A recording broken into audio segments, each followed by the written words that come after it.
Good morning, Americans. This is your favorite alien and Bubba sitting here in rainy Georgia. It's supposed to rain most of the day here on Wednesday, June 19th. Wow. Anyway, wanted to do a commentary sitting in for Andy Rooney today. So here we go. Well, Americans, it seems that we got a disaster in our hands, huh? Called the U.S. Senate and the presidency and the cabinet for some reason or another. And I don't know much, as Andy Rooney would say, but me, as the alien, have studied your system a lot better than Mr. Rooney probably did.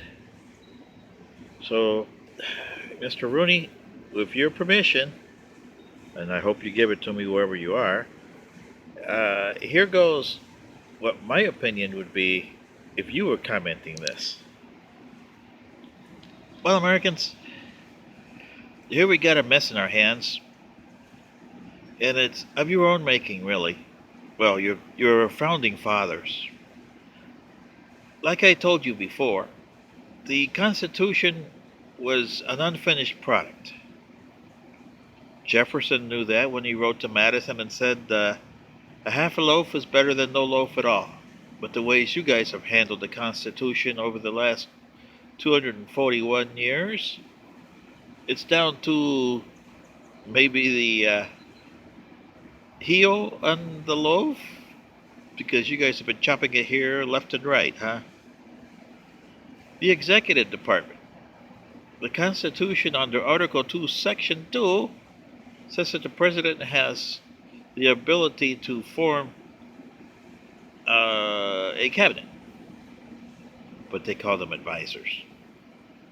Well, if you go back to the old British definition of cabinet that goes back to the 13th century and look at the British parliamentary system, the prime minister has a cabinet, but they call them ministers.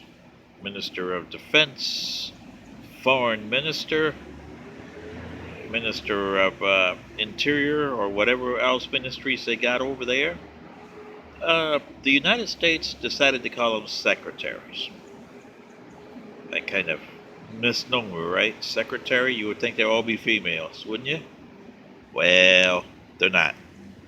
And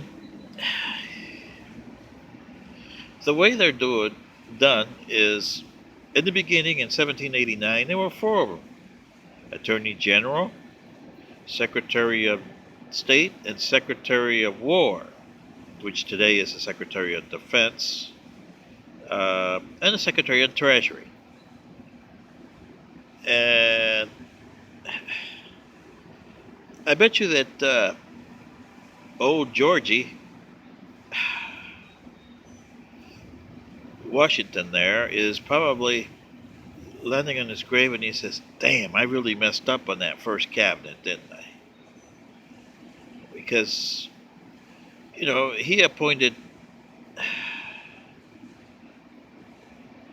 he nominated people that, the Congress, because he was George Washington, rammed them through. And that set a precedent, which has continued on today. I mean, the Secretary of State on that first, was it Thomas Jefferson, I believe? Yeah. And the Secretary of the Treasury, Hamilton. And this is why, like I say, we live in a Hamiltonian world with Jeffersonian way of looking at things. And this is the way the United States has been for the last 200 and some years. Now, the framers of the Constitution probably thought that, that these four cabinets, and they didn't envision anymore because at the time, well, they didn't need anything. The federal government was not into people's business at that time, the way it is today. So they went on this for years. And you had cronies, We've had lousy secretaries of defense and secretary of states. We had some good ones. John Jay, John Hay. Uh, some people consider Dean Acheson a good one. Uh, Schultz, maybe, would be one there. And we have lousy ones. Crooked Hillary, well, uh, you know, John Quincy Adams. But in this case, you can't say he was lousy. There was nothing to do as Secretary of State in his term under James Monroe. But he did do something interesting. He created the Monroe Doctrine. He's the one that wrote it, people, not James Monroe. But here's the situation. The president will nominate people. And I bet you the Constitution founders thought that he would nominate people that were in those departments coming in from scratch to lead those departments. But no, it's been cronyism ever since. Look at Trump. He's the most cronyist guy. Look at who he nominated for his department and look at how many have left. The worst thing you can do is pull a military guy in defense because he is crazy. And the cabinet members are supposed to run their departments. They're not working for the president. They're supposed to be there to advise him on different problems and advise the Congress. They are part of the executive department. They're not under the president. That is the problem. The Constitution does not say that they work for the president. It just says that he appoints them with an advice and consent of the Senate. Until you get this on your head, you dum-dums and you growing old people there, you will not have anything going on here. Well, much said on this. You American people have the right to tell your congressmen and senators to go stick it and do these things right, will you?